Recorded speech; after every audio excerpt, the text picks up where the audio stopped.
Welcome to Chillin' 101. We hope this video helps. You start by locating the cell where you want to cancel a word. Once selected, enter edit mode with F2 or a double click so you can work inside the cell. If the cancellation is visual formatting, highlight the exact characters in the formula bar rather than the whole cell. Make sure to confirm whether you need strike-through formatting or to remove text entirely. This choice determines the next commands you'll use. Now you apply or remove the cancellation style.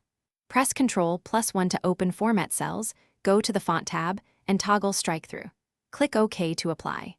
Once done, for bulk changes select Arrange before using the same steps, or use Home right arrow clear formats to remove all formatting including strike-through. Make sure to use Paste special right arrow formats if you need to copy strike-through between. Finish by committing the change with Enter, or press ESC if you want to abort. If you removed text rather than formatting, verify dependent formulas to prevent #ref or wrong totals. If strike-through isn't visible, make sure conditional formatting or cell protection isn't overriding manual styles. Examine Home right arrow conditional formatting, right arrow manage rules. If something goes wrong, use Ctrl+Z immediately, or restore from file version history to recover earlier content. This protects data while you iterate on the cancellation approach.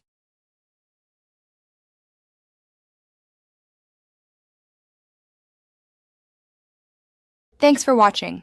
Consider subscribing if we helped you.